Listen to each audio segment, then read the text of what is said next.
Bonjour mesdames, messieurs, bienvenue dans cette grande émission qui parle de la Ligue des jeunes de l'Union pour la démocratie et les progrès sociaux. Aujourd'hui, l'actualité oblige, on parlera des 40e anniversaire de l'Union pour la démocratie et les progrès sociaux, les parcours du président national de la Ligue des jeunes, Emmanuel Dioko. On parlera aussi de la santé de l'Union pour la démocratie et le progrès social et surtout de la Ligue des jeunes. Il est déjà sur ce plateau.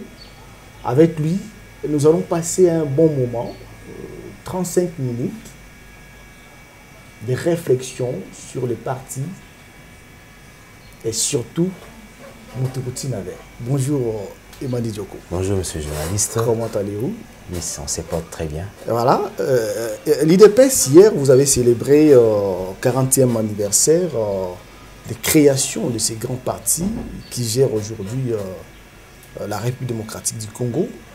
Pouvez-vous nous décrire comment a été créé l'IDPS et son parcours jusqu'au pouvoir? Ok, l'IDPS est parti d'une fronde de 13 parlementaires. Les gens qui étaient dans le système qu'on pouvait appeler système Mobutu, ils avaient tous les avantages du pouvoir, mais ils ont constaté que la majorité de la population souffrait. Tout ce qui était défini dans la Constitution, en tout cas, souffrait d'application. Ils ont pris le courage de dire non au système Mobutu, pas non à la personne, mais plutôt au système de gestion de Mobutu. Et ils avaient écrit une lettre ouverte au fondateur de l'Impère, M. Mobutu, à l'époque, pour démontrer leur indignation, comment est-ce que la chose publique a été gérée, la mégestion, la gabégie, le népotisme qui, n'est-ce pas, entourait la gestion de Mobutu. Et voilà que Mobutu n'avait pas bien, n'est-ce pas, assimilé cette revendication, et les 13 parlementaires étaient mis de côté. Et c'est à partir de ça qu'ils ont levé l'option de créer l'Union pour la démocratie et le progrès social, qui était ce parti-là qui a dit non à Mobutu, à la dictature de Mobutu. Et ça n'est pas ça, ça s'est pas arrêté là. L'AFDEL est venu encore avec une autre dictature. L'IDPS a dit non à cette dictature-là. Les descendants de l'AFDEL, vous connaissez la suite, jusqu'à ce qu'aujourd'hui, l'IDPS est de façon non violente, avec les valeurs de la démocratie, nous sommes maintenant au pouvoir. Donc de façon un peu ramassée, c'est comme ça que l'IDPS a été créé. Et les 13 parlementaires, on peut citer Etienne Tshisekedi wa Mulumba, on peut citer Makanda Pinga, on peut citer Lengalula et tous les restes. Mais vous savez, la longueur des temps a fait que celle Etienne Tshisekedi est resté constant dans les combats contre vent et marée, et il nous a laissé des enseignements que nous appelons les enseignements du tshisekédisme, qui constituent, n'est-ce pas, les valeurs de notre combat. Et ça se résume par la liberté, l'égalité, solidarité et surtout l'humanisme, l'homme au centre de tout. Ce sont les valeurs du tshisekédisme que nous sommes en train d'exploiter maintenant. À l'époque, ces jeunes, Etienne Tshisekedi et Kibasa Maliba, est-ce qu'ils avaient raison de dire non aux dictatures de Joseph Mobutu? Et aujourd'hui, la RDC, qu'est-ce qu'il a bénéficié de leur combat? Écoutez, la dictature ne donne pas de l'intérêt général. La dictature ne produit que de la mégestion, comme on avait vu avec Mobutu. Mobutu était devenu presque un empereur. Il décidait tout sur tout. La nation, c'était devenu sa propre poche. Il gérait comme il veut. Et la comme aujourd'hui, hein, la nation n'est... Non, non, attention, il ne faut pas faire des comparaisons qui ne peuvent pas être évoquées. Vous parlez de Mobutu, un dictateur bien défini. Il gérait seul. Félix Tshisekedi, un démocrate. Qui gère seul. Non, non, il gère avec tout le monde. Avec ses amis. On va y arriver. En tout cas, on aura le temps dans cette émission pour qu'on parle. Mais parlons d'abord de l'IDPS, la gestion, les pères fondateurs avaient raison de dire non à la gestion calamiteuse de Mobutu. Il fallait en tout cas qu'on change la donne. Il fallait que la liberté d'expression puisse être acquise. Il fallait que les bien-être puissent être vécus par tous. Parce que, vous savez, tous les biens, toute la richesse de la République ne dépendait que d'une personne, d'une famille. Et si vous n'êtes pas de cette famille, vous souffrez. Et en tout cas, nous donnons raison. Tout le peuple congolais, d'ailleurs, donne raison à Étienne Tshisekedi. Si aujourd'hui on parle du multipartisme, c'est à cause de ces 13 parlementaires. Si aujourd'hui on parle de la démocratie en République démocratique du Congo, écoutez, vous avez porté une cravate, je vous vois avec une cravate. À l'époque, c'était un sacrilège de mettre une cravate, mais aujourd'hui, on peut s'habiller de façon décente comme il faut.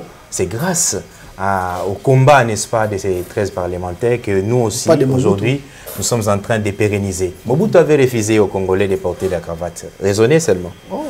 Mobutu avait refusé. On ne peut pas, Congolais, s'habiller, mettre sa cravate. Donc, vous mettez votre cravate, vous signez votre arrêt de mort. Vous voyez là où le pays était devenu. Mais grâce à ces révolutionnaires, à ces hommes courageux qui ont bravé la peur, parce que dire non à Mobutu, c'était signer son arrêt de mort.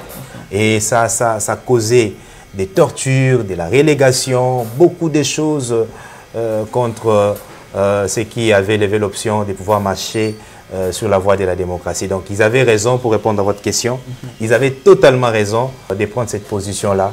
Et aujourd'hui, le peuple congolais en sont bénéficiaires. Voilà. Emani Dioko, mingi okamba bilenge obozalaka tango nyonso soki bolingi mwa manifestation kotelemela eloko songolo pakala nde babengaka bino yo nde mokonzi na bango tolobi ke non bajeune tobima osensibiliser pamba te namonaki yo na manifestation moko esalemaki ya monene awa na siège oyo ya 11e rue tokomaki activité fo banda na ba 11h mais bato baza te namoni Emani bakobenga ye par-ci par-là mais yo tisu ko mobiliser bato te Emani atika caméra na nga ezali ba image ezali otika bato obandi ko mobiliser ba base ti otondi sa place wa lelo Emani parcours no balobi oyaki ka boy ba okwei na IDPS ba imboka pe ba yeba na histoire ya président ozo ko diriger ba jeune nyonso ya Congo ezate ya jeune ya Kinshasa te ya Congo mobimba Emani yango uta wapi ayaki na ne 2000 combien? C'est une très bonne question. Et c'est ngena lobayango pour batebele baza ko spéculer. Au moins tobotami mabibu mon côté, bamso abotami avant, on se baye après. Et en tout cas pour l'IDPS nous avons une histoire. Docteur Emani Dioko azana histoire na parti au IDPS.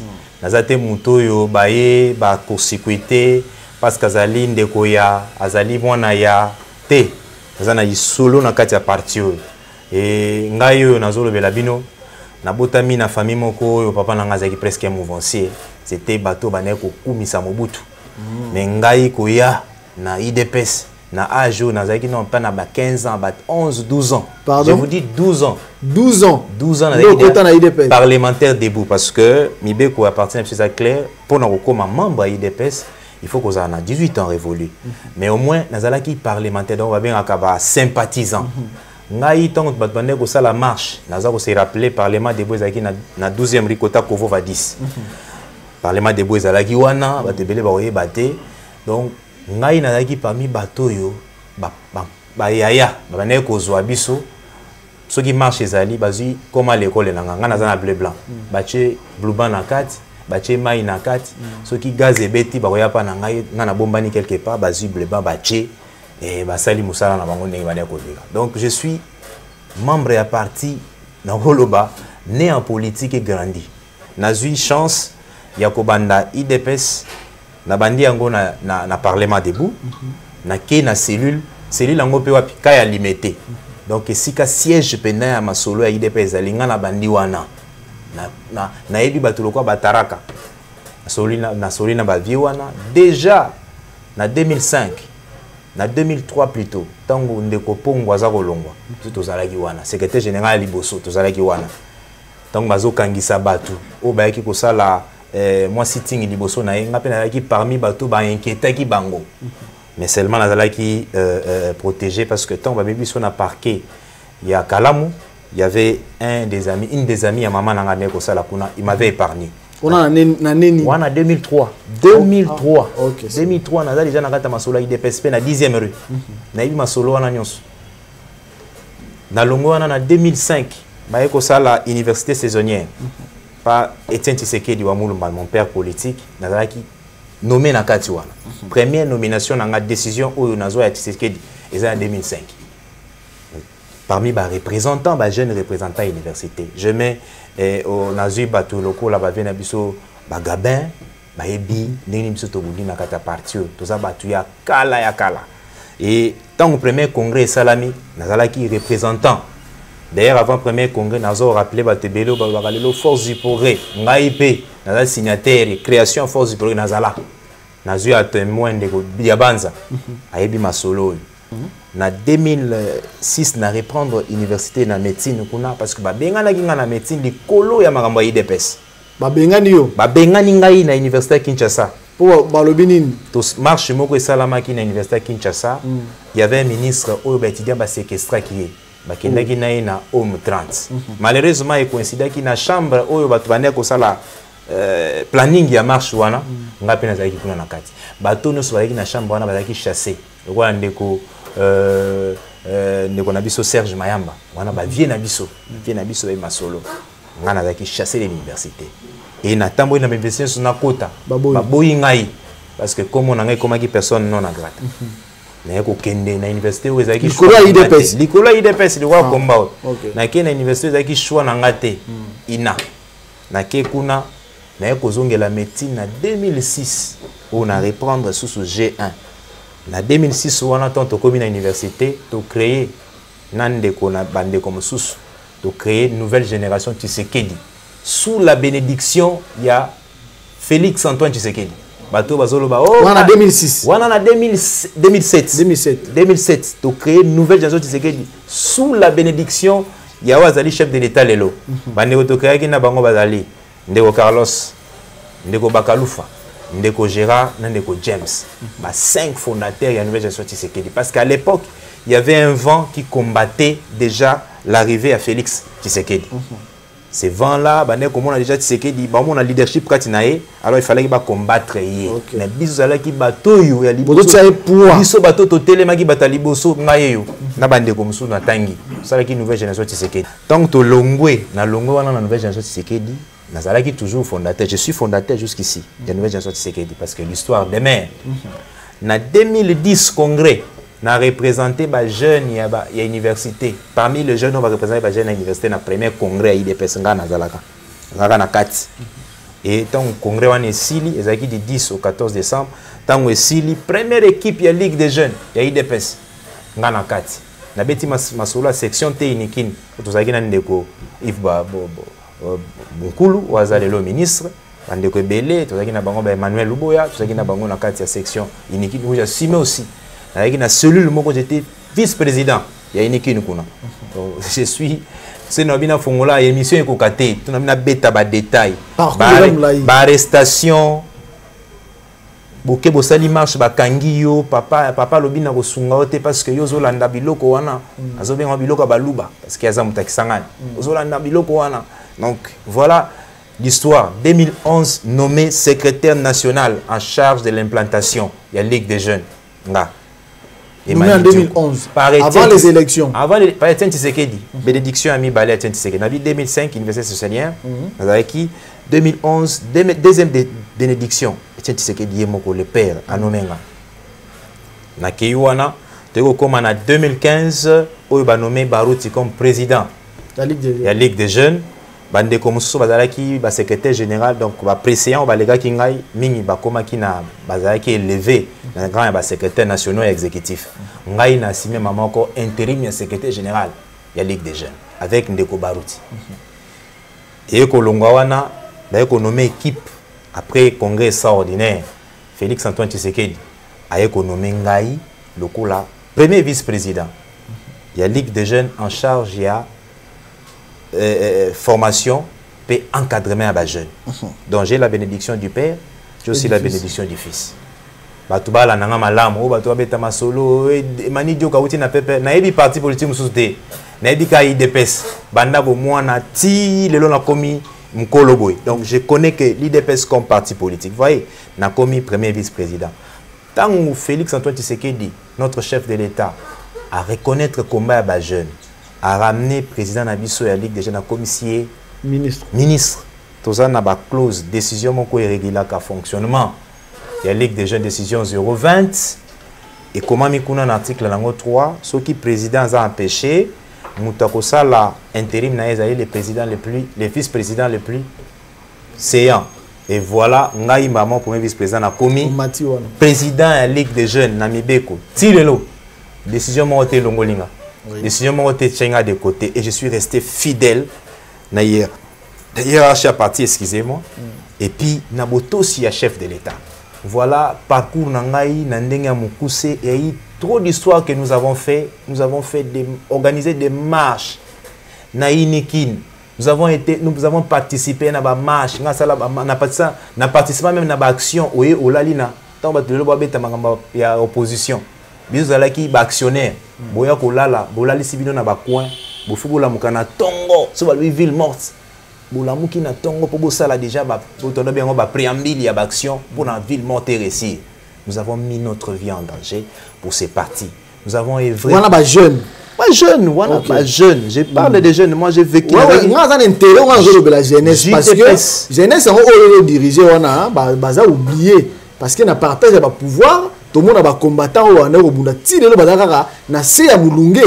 C'est-à-dire na era ba poste na bino na ba ministère tokena to mona bilongo ba wana robunda libanda bazate to mona batu mususu ba bana rolia na nga mususu nde ba to bénéficier na combat o bino bobundaki na bande ko mususu ba rolanda biso ya IDPS. C'est ça ce qui fait très mal na parti o jeune yo da président ya Ligue des jeunes ti nga ipena loba président bino nde ba politicien pe nde boko sa biso o ya on a pe formule pas ba jeune ngo pe non ba bilo mo ba komo na bino nde se ba recruter kala mingte poste ti lelo 4e année peut-être aucun mandat na vie. Tes démagogie parce que tu as enseigné sur la démagogie, tes mensonges pour gagner battu. Tes wana était ce que de loba biso loba vérité.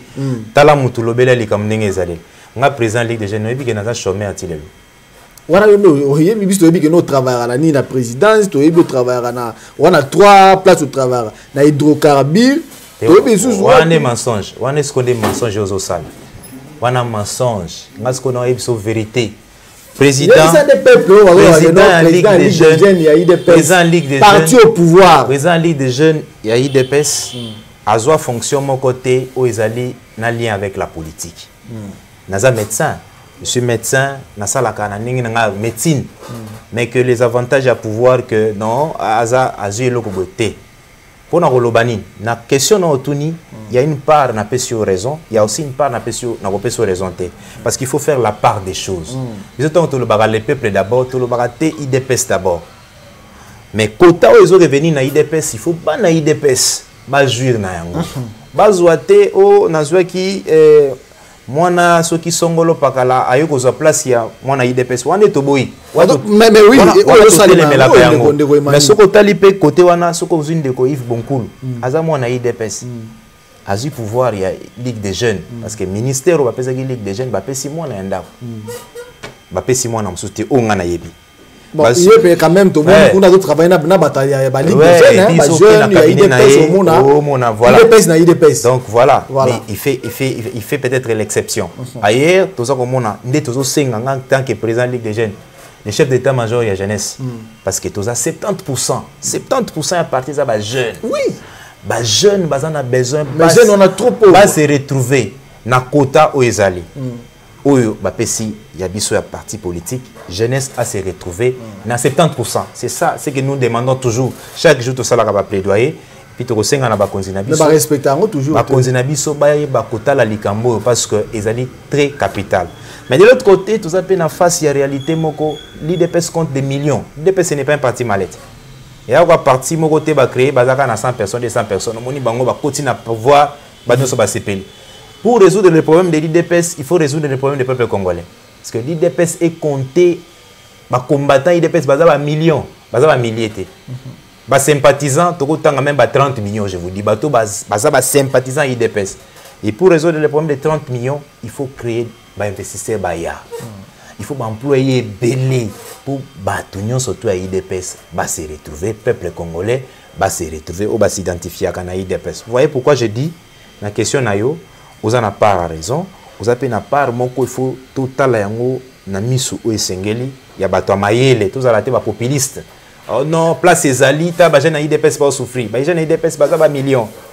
S'il faut les satisfaire, il faut politiquement quoi makasi salama et cela ne peut pas se faire ça peut se faire de façon programmée mais la place où ils ont quand même les jeunes les sepela les jeunes balobate ah ndena moni ndeko emani akei ah c'est sûr que ngape tango nange koya na kokende donc salama chrétien nde balobaka na monoko wana malembe kino les jeunes nyonso to IDPS bakosepela na mboka na bango kita na biso mboka eza na possibilité belé on a un sous-sol ils ont vraiment la possibilité de se payer sa peuple congolais. C'est l'histoire de beaucoup de l'histoire de sous-sol et dans un minéraux où il faut se payer sa congolais. Beaucoup de pour besoin énerver le Congo.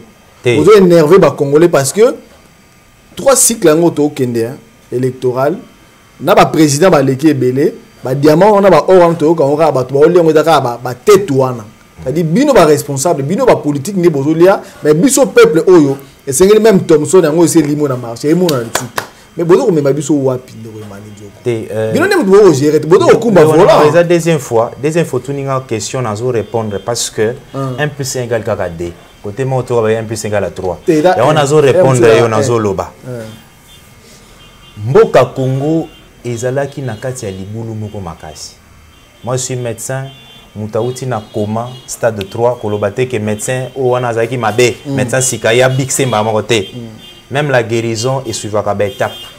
Et notre pays a été détruit pendant 50 ans. Donc aujourd'hui 32 ans à Mobutu, au Baxi 18 ans à Kabila, Joseph Joseph Joseph Kabange. Au Baxi 18 ans à Joseph Kabange puis au Baxi 2 ans il y a musée Kabila. 4 ans. 2 ans. Donc, des années 97 à 2001. 4 ans. Ouais. Donc, combien d'années? 54 ans de destruction. Et vous allez demander au chef de l'État, Félix Antoine Tshisekedi, même si ça n'a bon, Ataza, Leki a Yesu, Moninenge a Bonzambo, Maboka Yesu. C'est lui, Azalé qui a Yesu. Même si vous demandez à ces présidents-là d'échanger tous ces problèmes en 3 ans, en 2 ans, parce que tu es dans la 3e année. Non.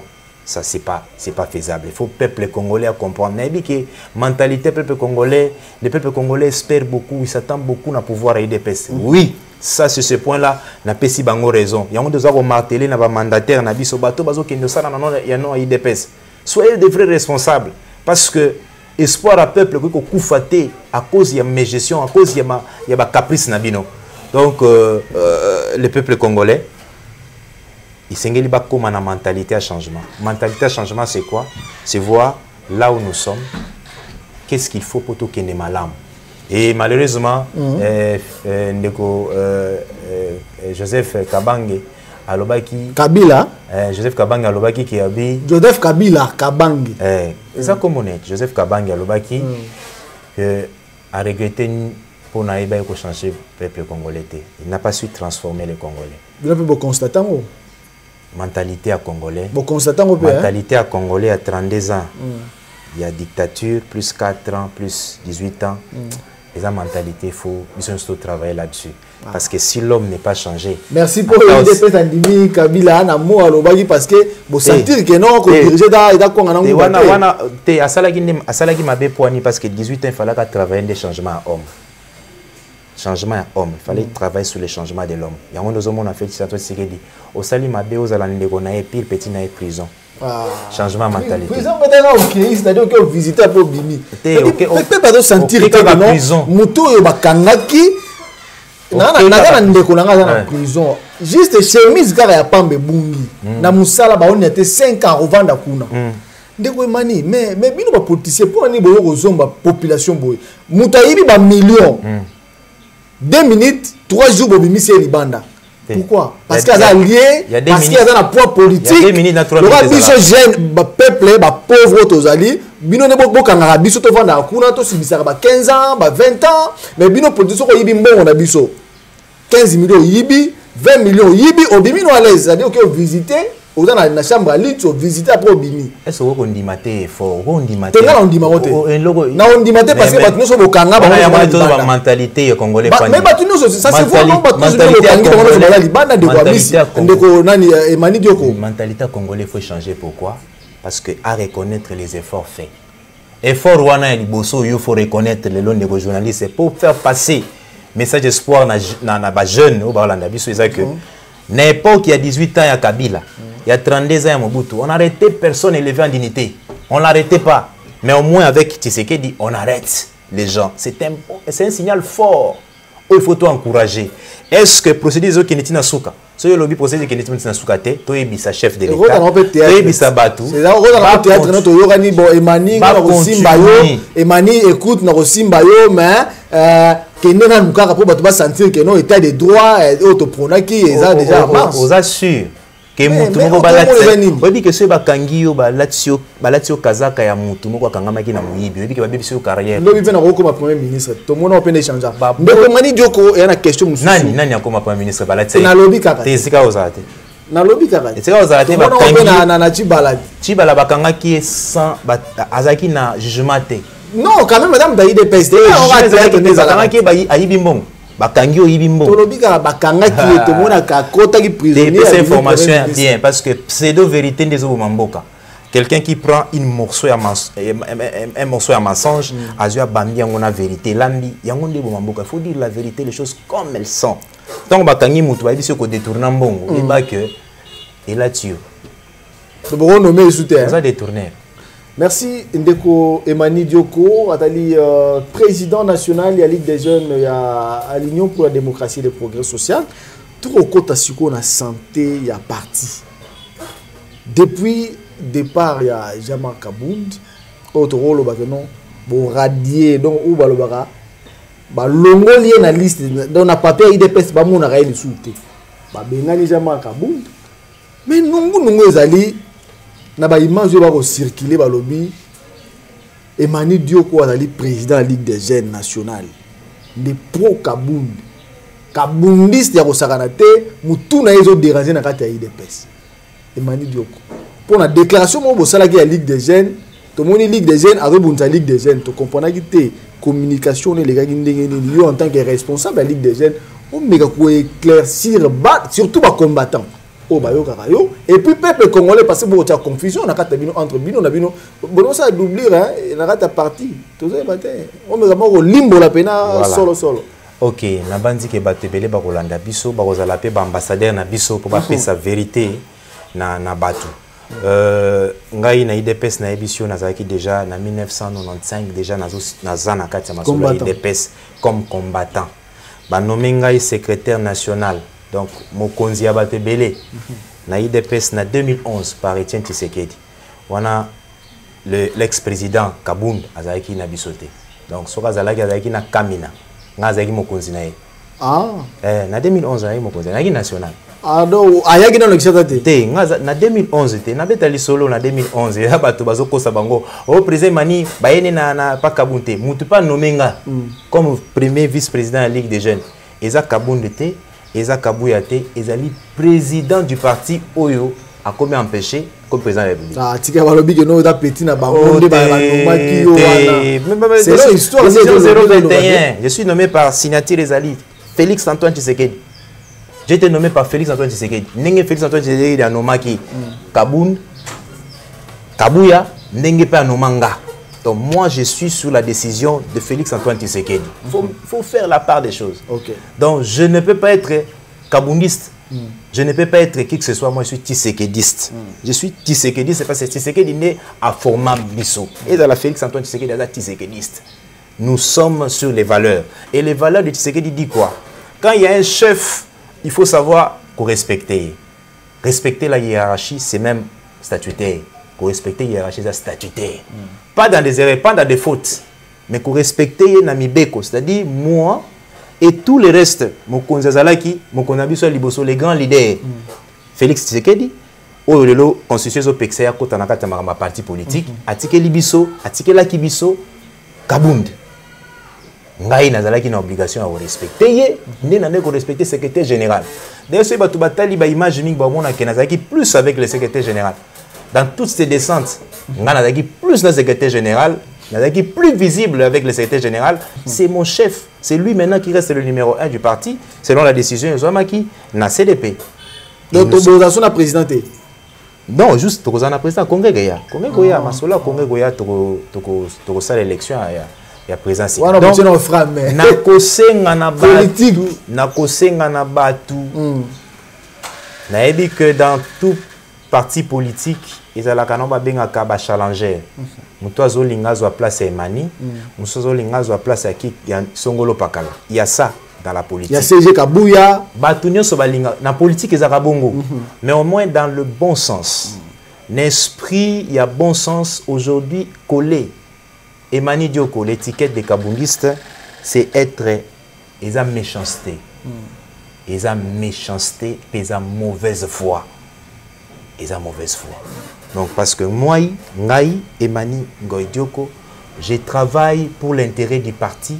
Et puis, les lots, ah, monité Bachaki Kabound, na Félix, Yaponi Kabound. Nulle part. Nulle part cette réalité-là est Salamaki. Nous avons resté derrière la hiérarchie jusqu'au 29 janvier. Tant de décision qui, avant décision, celui qui représentait les partis à IDP Zalaïkaka, Kabound. Maintenant, après, les gens doivent juger Emani après. Quand maintenant, Kabound est parti, qu'est-ce qu'Emani fait? Est-ce qu'Emani a fait une déclaration pour dire que je suis contre la décision Songolo Pakal? Non. Mais pourquoi Emani était avant? Il travaillait avec Kabound et Kabouya. Mais oui, parce que c'était nos chefs. Donc, voilà. Donc, on a déclaration, Saraki, on a dit que des jeunes et Saraki. Et puis, on a la déclaration. Non, la déclaration, il faut pas la contenir la déclaration. Tout le monde est libre de faire ce qu'il veut. La télémila qui procédure. Les fonds pouvaient être bons, mais la procédure, c'est lui qui engage la Ligue des Jeunes. Si tu as dit déclaration, tu as au Basalaki. Au moins, le secrétaire national a dit déclaration, nous, membres de l'exécutif. Le c'est que nous, la décision de l'exécutif, non. Nous, membres. Nous, membres de la Ligue des Jeunes. La Ligue des Jeunes décide. Il y a une différence. La différence. C'est lui qui engage la Ligue des Jeunes. La décision 20, c'est le président qui est le porte-parole. Vous voyez? Donc j'avais seulement mis éclaircissement que je suis le porte-parole. Il ne faut pas battre ça la Ningwana. Parce que nous, l'IDPS, on prône pour les valeurs, pas non pour les anti-valeurs. Il fallait qu'il quand même ait ça l'éclairage. Soit politiquement, ceux qui n'ont pas quitté, je consens que je n'existais pas comme président. Donc, l'élo, confirmé, n'a pas Congolais, n'a pas combattant, que Emani Dioko reste tshisekédiste et voilà, respecter l'hiérarchie du parti. Oh, papa, je suis tshisekédiste. Moi, je le suis des formations. Parce que l'homme ne donne que ce qu'il a. Na vandi na Tshisekedi, na yoki Tshisekedi, talaka biso batali biso tolobeli, nouvelle génération Tshisekedi, bisonde ngai na bande comme sous, nde toye na terme wana Tshisekedisme na parti. Parce qu'à l'époque, ils avaient un cadre de oh, il y a le Tshisekedisme, il faut le Moutouté, il faut le idéologie à parti. Mais nous là, moi et les amis, nous, tout ça là, terme wana, je suis Tshisekediste. Tshisekediste, respect des textes. Et Namibé, qu'on a mis sur le respect des hiérarchies. Je respecte le secrétaire général parce que c'est lui qui engage les partis maintenant. Je respecte tous les cadres du parti. Et voilà, moi aussi, les jeunes doivent me respecter parce que Nazali, président de la Ligue des jeunes. Ceux qui décision bimi lelo. Oh non, président de la Ligue des jeunes, ils sont sous humanité. S'il y a une décision, parce que je sais que les profiteurs vont profiter dans l'imbroglio. Ah, mon qui une vidéo, Azaki Nasima. Il y a Kabound, monité Azaki Nassima Kabound dans Kaboundiste. Non, à l'époque là, jusque-là, il était encore président du parti. Et nous, on partait là pour les conseiller. Parce que nous sommes ses premiers conseillers. Pour nous voyez, Bissaye, t'es président, loko yoezaboye, salaboye. Voilà, Azana liberté, Asali Makambu. Selon lui, ni poussé par moi, pour être subalterne, ni poussé par qui que ce soit. Il a pris option, il a levé l'option de faire ce qu'il a fait. Et ça n'engage que lui. Président Emani Azalagi était dans cortège ya Kabunda tango bandeko kotobola pina ba tout bandeko kangam il n'était pas là ce qu'on neni bozwa acte ya mutu a posé bola tsango na nzoto ya président Mani Dioko ezali ba récupération politicienne et na kosenga na bandeko nyonso ko banda bandeko na biso to travailler na bango na biwa Ligue des jeunes to solaki na bango bandeko comité à Ligue des jeunes nationale. Hein? La politique, il n'y a pas de la pitié, c'est vrai.